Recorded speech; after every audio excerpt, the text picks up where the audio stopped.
Hi everyone, this is GB Sebastian and welcome to GB's classes. ഇന്ന് നമ്മൾ 7ാം ക്ലാസ്സിലെ ഹിസ്റ്ററിയിലെ അഞ്ചാമത്തെ ചാപ്റ്ററാണ് നോക്കുന്നത്.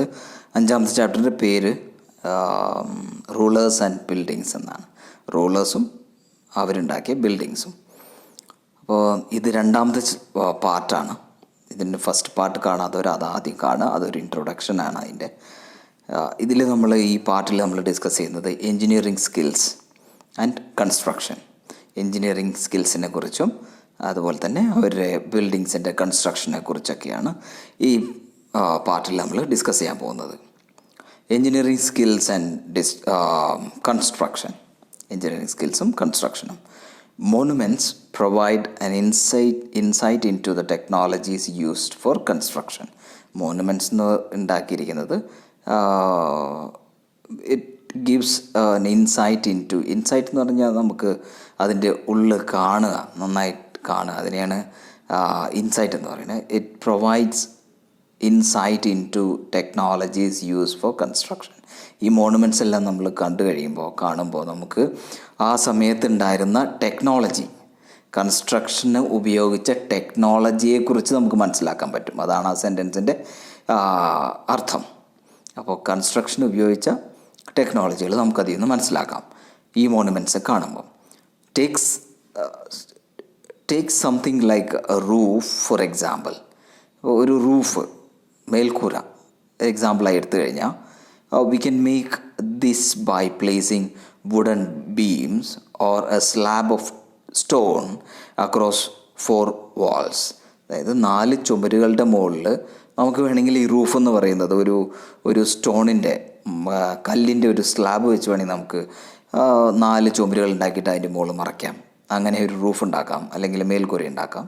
അല്ലെങ്കിൽ വുഡൻ ബീംസ് എന്ന് പറഞ്ഞു കഴിഞ്ഞാൽ വലിയ മരത്തിൻ്റെ ബീമുകൾ വെച്ച് നമുക്ക് മേൽക്കൂര ഉണ്ടാക്കാം. അപ്പോൾ അങ്ങനെ പലതരത്തിൽ നമുക്ക് മേൽക്കൂര ഉണ്ടാക്കാം.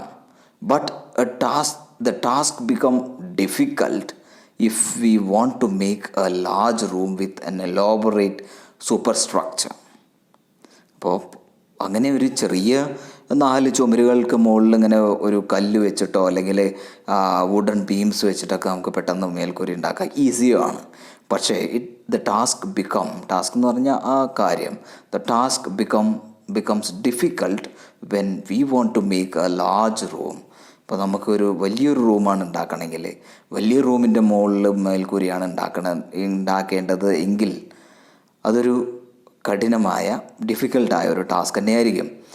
വിത്ത് എൻ എലോബറേറ്റ് സൂപ്പർ സ്ട്രക്ചർ എന്ന് പറഞ്ഞാൽ അതിന് മേളിൽ, അപ്പോൾ ആ മേൽക്കൂരയ്ക്ക് മേളിൽ അല്ലെങ്കിൽ ഒരു ഫസ്റ്റ് ഫ്ലോറിൻ്റെ മേളിൽ ഉണ്ടാക്കുന്ന സ്ട്രക്ചറിനെയാണ് പറയുന്നത് സൂപ്പർ സ്ട്രക്ചർ.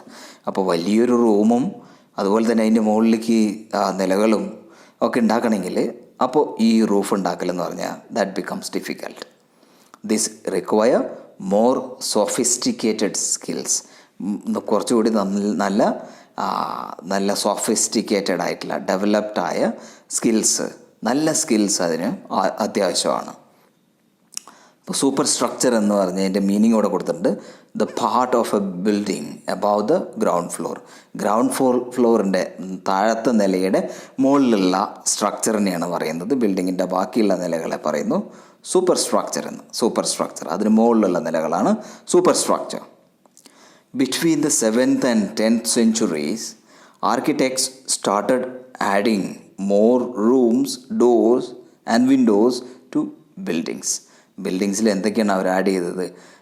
7th തൊട്ട് 10th സെഞ്ച്വറിൻ്റെ ഉള്ളിൽ, 7 തൊട്ട് 10th സെഞ്ച്വറിൻ്റെ അതിൻ്റെ ഇടയിൽ ആർക്കിടെക്ട്സ് എന്ന് പറഞ്ഞു കഴിഞ്ഞാൽ ഈ എൻജിനീയർ, അപ്പോൾ പ്ലാൻ വരയ്ക്കുന്ന ആൾക്കാർ, അല്ലെങ്കിൽ ആ സമയത്ത് ബിൽഡിങ്സ് ഉണ്ടാക്കിയ ആൾക്കാർ സ്റ്റാർട്ടഡ് ആഡിങ് മോർ റൂംസ്. ഒരുപാട് റൂമുകൾ ആഡ് ചെയ്ത് തുടങ്ങി ബിൽഡിങ്ങുകളിൽ. അതുപോലെ തന്നെ ഡോറുകൾ ഒരുപാട് വയ്ക്കാൻ തുടങ്ങി. ആൻഡ് വിൻഡോകൾ ഒരുപാട് ആ ബിൽഡിങ്ങിൽ കൊടുക്കാൻ തുടങ്ങി. Roofs, doors and Windows were still made by placing a horizontal beam across 2 vertical columns. ഇപ്പോൾ 2 വെർട്ടിക്കൽ കോളംസിൻ്റെ മുകളിൽ ഒരു ബീം വെച്ചിട്ട് അങ്ങനെയായിരുന്നു ഒരു ഹൊറിസോണ്ടൽ ബീം വെച്ചിട്ടായിരുന്നു അവർ ഈ ഡോറ്, റൂഫ്, വിൻഡോസ് എല്ലാം ഉണ്ടാക്കിയിരുന്നത്. പ്ലേസിങ് ഹൊറിസോണ്ടൽ, ഇതാണ് ഹൊറിസോണ്ടൽ എന്ന് പറയുന്നത്. ഇത് വെർട്ടിക്കൽ, 2 വെർട്ടിക്കൽ കോളംസ് അല്ലെങ്കിൽ 2 ചുമരുകളുടെ മുകളിൽ ഈ ഹൊറിസോണ്ടലായിട്ട് ബീം വയ്ക്കും. എ സ്റ്റൈൽ ഓഫ് ആർക്കിടെക്ചർ, ഈ ഒരു സ്റ്റൈൽ, ആർക്കിടെക്ചറിൻ്റെ ഈ സ്റ്റൈലിനെയാണ് പറയുന്നത് ട്രബിയേറ്റ് ഓർ കോർബെൽഡ് അല്ലെങ്കിൽ ട്രബിയേറ്റ് എന്ന് പറയും.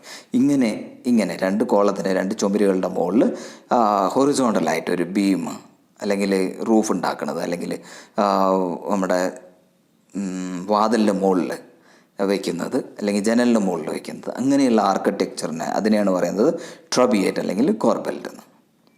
Between the 8th and 13th centuries, between the 8th and 13th century, 8 തൊട്ട് 13 ആ സെഞ്ചുറികളുടെ ഇടയിൽ the trabeate style was used in the construction of temples, mosque, tombs and in buildings attached to large stepped wells.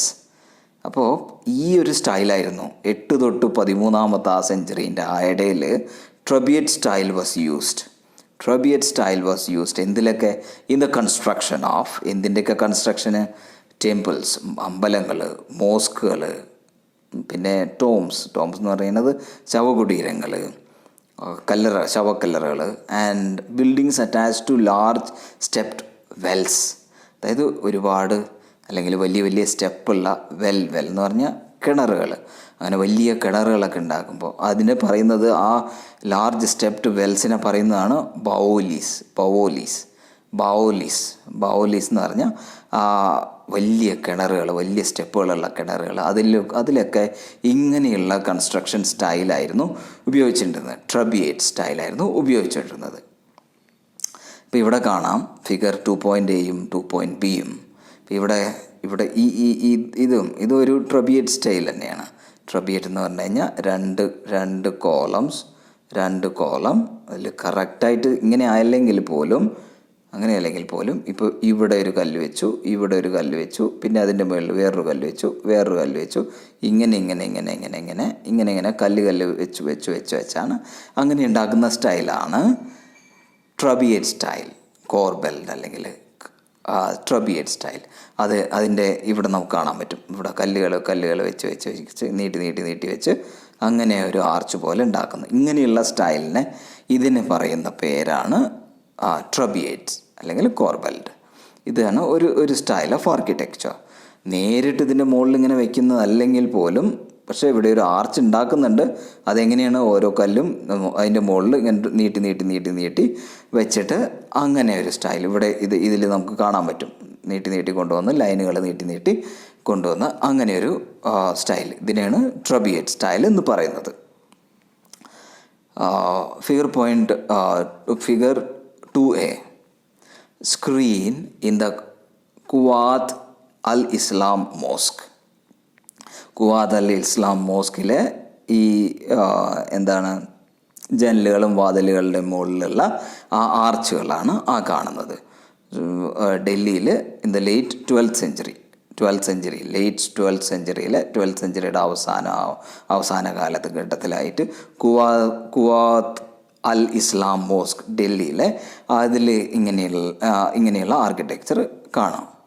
അതുപോലെ തന്നെ 2Bയിൽ കാണുന്നത് corbelled technique അല്ലെങ്കിൽ trabeate technique used in the construction of screen.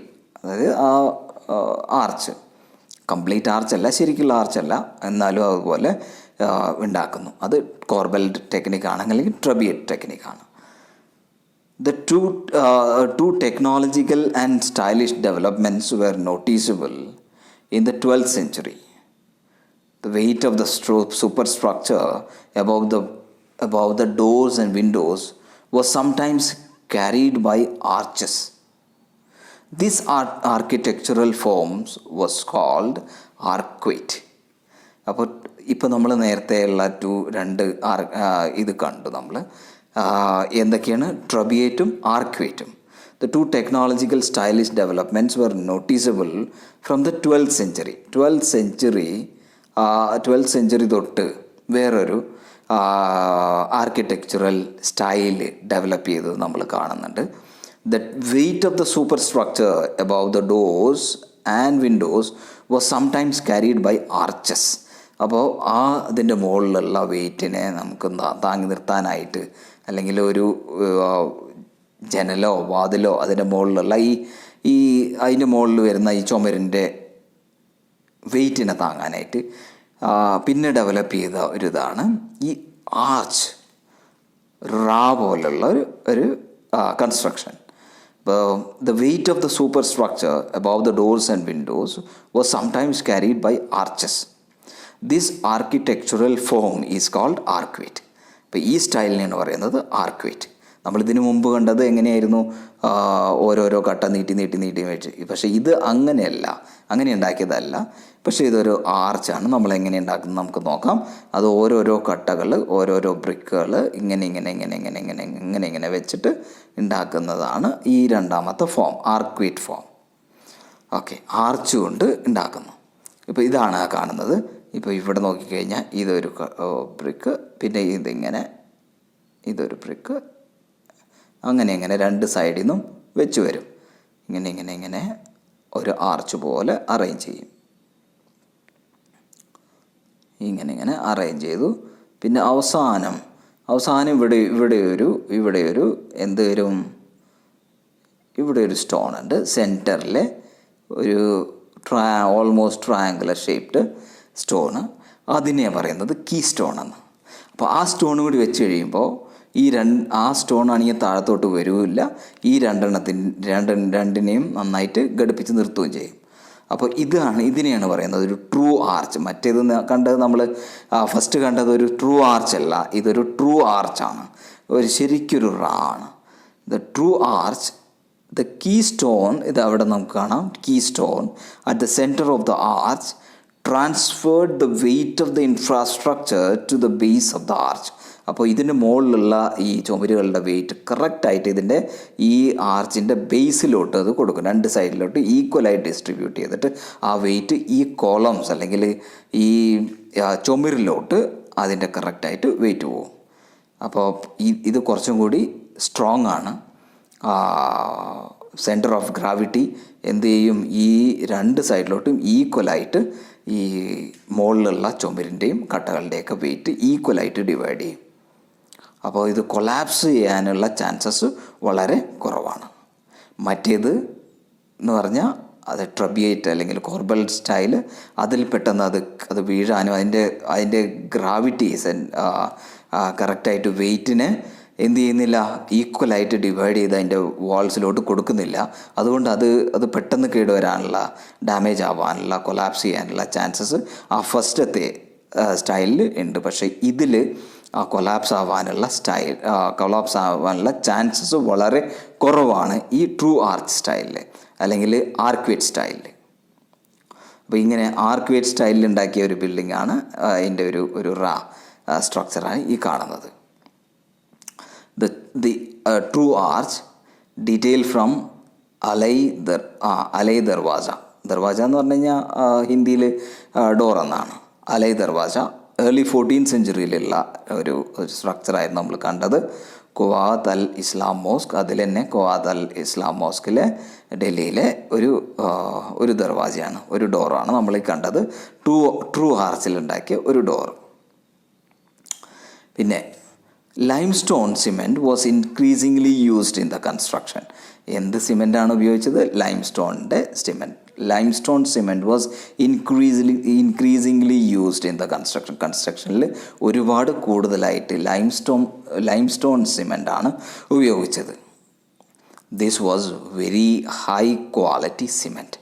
നല്ല high quality സിമെൻ്റാണ് ഈ limestone cement. Which when mixed with stone chips എന്ന് പറഞ്ഞു കഴിഞ്ഞാൽ ചെറിയ ചെറിയ കല്ലുകളുടെ പൊടികൾ അല്ലെങ്കിൽ തരികൾ. അപ്പോൾ വിത്ത് ഈ ലൈംസ്റ്റോൺ സിമെൻറ്റ് സ്റ്റോൺ ചിപ്സുമായിട്ട് മിക്സ് ആവും and hardened into concrete. അങ്ങനെ ഇതൊരു കോൺക്രീറ്റ് ആക്കി മാറ്റും. This made construction of large structures easier. അങ്ങനെ ഈ ലൈംസ്റ്റോൺ സിമെൻറ്റും ഈ സ്റ്റോൺ ചിപ്സും അങ്ങനെ ഉണ്ടാക്കുന്ന ഈ concrete it made the construction of large structures, വലിയ സ്ട്രക്ചേഴ്സിൻ്റെ കൺസ്ട്രക്ഷനെല്ലാം ഈസി ആക്കി മാറ്റി. ആൻഡ് ഫാസ്റ്റർ, പെട്ടെന്ന് ആ കൺസ്ട്രക്ഷൻ നടത്താനും പറ്റി. Take a look at the construction site in figure 6. Figure 6 ഒരു കൺസ്ട്രക്ഷൻ സൈറ്റാണ് ഈ കാണുന്നത്. ആൾക്കാരെല്ലാം കൈകൊണ്ട് തന്നെയാണ് എല്ലാ കാര്യങ്ങളും ചെയ്യുന്നത്. ഒരു മെഷീനോ ബുൾഡോസറോ ക്രെയിനോ ഒന്നും ആ സമയത്തില്ല. എല്ലാം ചുമന്നു കൊണ്ടുപോകണം, എല്ലാം താങ്ങിക്കൊണ്ട് പോകണം. അങ്ങനെയൊക്കെയാണ് പണ്ടത്തെ കൺസ്ട്രക്ഷൻ ചെയ്തിരുന്നത്. Painting from Akbarnama. അക്ബർനാമ എന്ന് പറയുന്നത് അക്ബറിനെ കുറിച്ച് ഉണ്ടാക്കിയ അല്ലെങ്കിൽ എഴുതിയ ഒരു പുസ്തകമാണ്. അതായത് 1590 മുതൽ 1595 വരെയുള്ള ആ അക്ബർനാമയിൽ ആ സമയത്ത് ഉണ്ടാക്കിയ ഒരു painting showing the construction of water gate at Agra fort. Agra ഫോർട്ടിലെ വാട്ടർ ഗേറ്റ് അതിൻ്റെ കൺസ്ട്രക്ഷനെ കുറിച്ചാണ് ഈ പെയിൻറ്റിങ്ങിൽ കാണുന്നത്.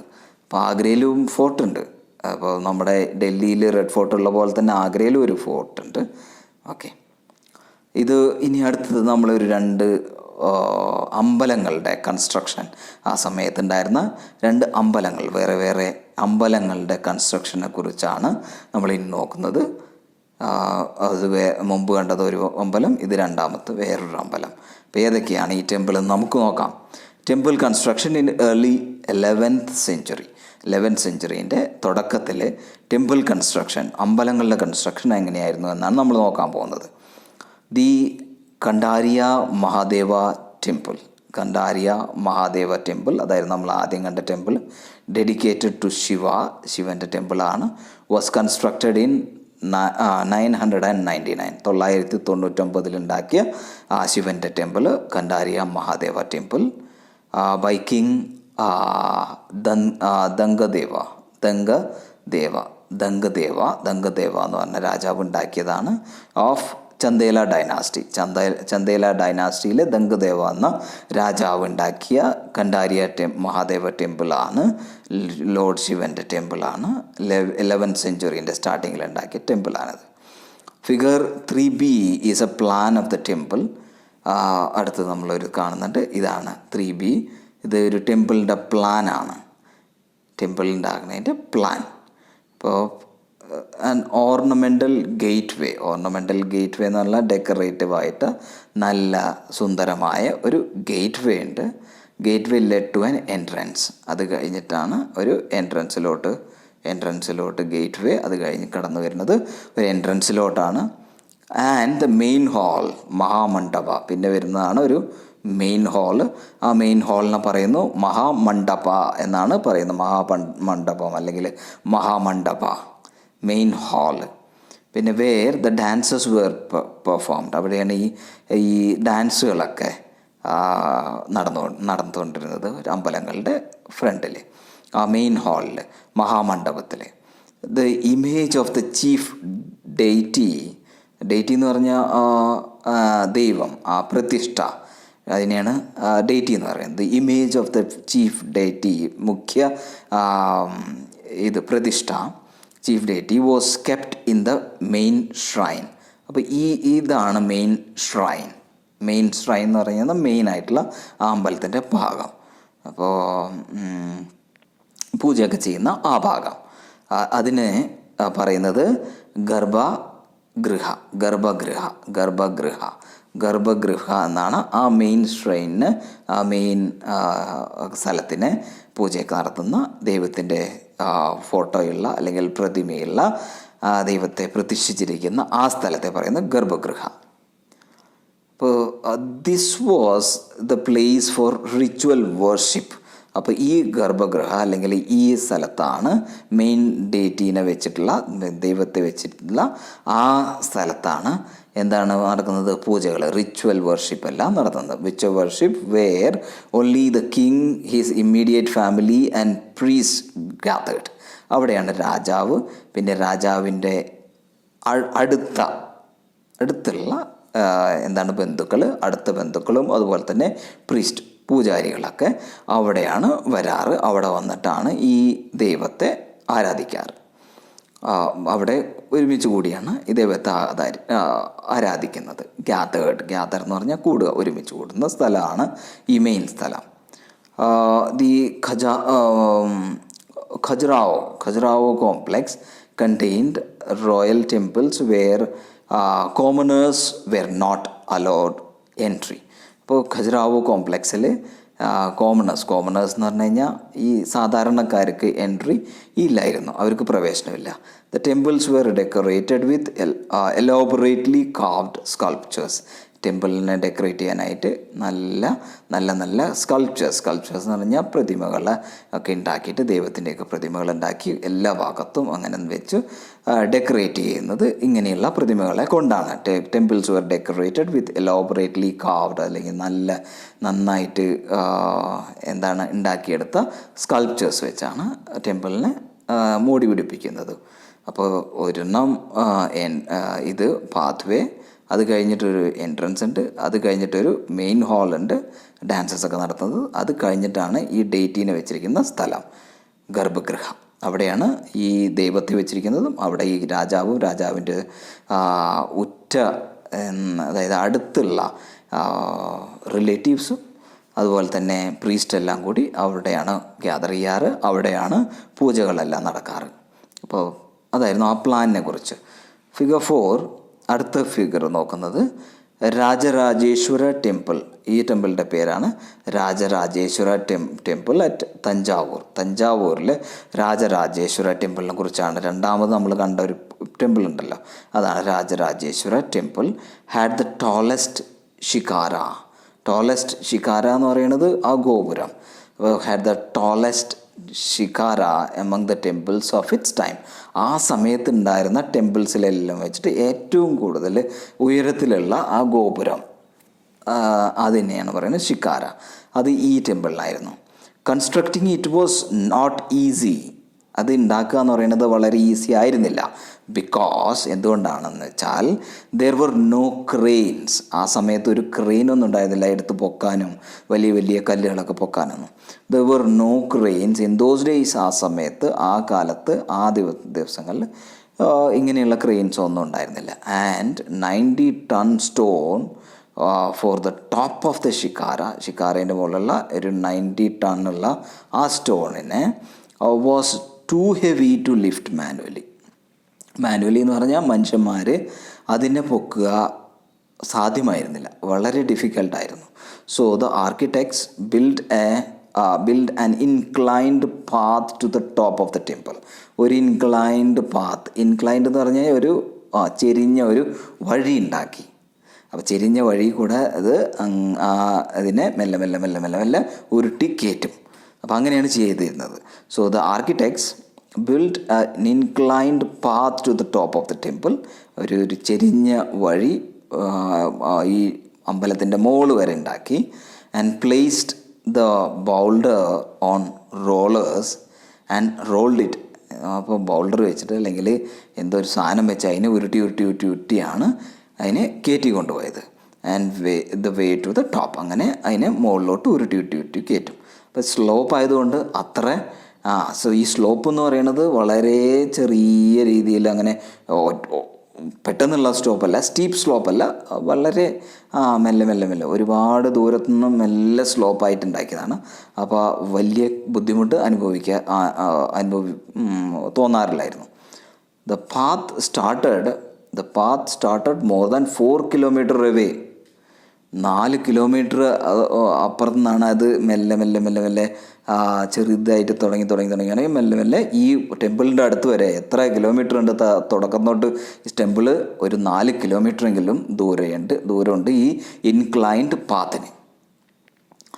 So that it was not be too steep എന്ന് പറഞ്ഞാൽ കുത്തനെയുള്ള കുന്ന് അല്ലെങ്കിൽ കുത്തനെയുള്ള ചെരുവോ അല്ലാണ്ട് മെല്ലെ ചെറിയ സ്ലോപ്പായിരുന്നു. This was dismantled after the temple was constructed. അപ്പോൾ ടെമ്പിൾ ഉണ്ടായി കഴിയുമ്പോൾ ഈ പാത്വേ അല്ലെങ്കിൽ ഈ ഒരു വഴി ഉണ്ടാക്കിയത് ഈ ഇൻക്ലൈൻഡ് പാത്വേ അതിനെ ഡിസ്മാൻഡിൽ ചെയ്യും, അതിനെ കളയും, അതിനെ ഇടിച്ചു നിരത്തും. But the residents of the area remembered the experience of the construction of the temple for a long time. പക്ഷേ അവിടെയുള്ള ആൾക്കാർ, ആ ഏരിയയിലുള്ള റെസിഡൻസ്, ആ ഏരിയയിൽ താമസിക്കുന്ന ആൾക്കാർക്ക് ഈ ടെമ്പിളിൻ്റെ കൺസ്ട്രക്ഷൻ ഒരുപാട് കാലം അതിനെക്കുറിച്ചുള്ള ഓർമ്മകൾ അവരുടെ മനസ്സിൽ തങ്ങി നിൽക്കും. എന്താ പറഞ്ഞാൽ ഒരുപാട് കാലം എടുത്ത് ഒരുപാട് ബുദ്ധിമുട്ടി ഉണ്ടാക്കുന്നതാണ് ഈ ടെമ്പിളുകൾ. And even now a village near the ടെമ്പിളിൻ്റെ അടുത്തുള്ള ഒരു വില്ലേജിന് ഈസ് കോൾഡ് ചാരുപള്ളം. ചാരു എന്ന് പറഞ്ഞാൽ ചെരിവുള്ള അല്ലെങ്കിൽ സ്ലോപ്പായിട്ടുള്ള. The village of the incline എന്ന് പറഞ്ഞു കഴിഞ്ഞാൽ ചെരിഞ്ഞ ഒരു സ്ഥലം, ചെരിഞ്ഞൊരു വില്ലേജ്, അതിനെയാണ് ചാരുപള്ളം എന്ന് പറയുന്നത്.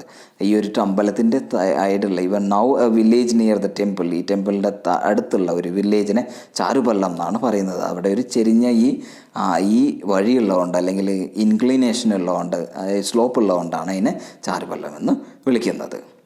What differences do you notice between the shikharas of the two temples?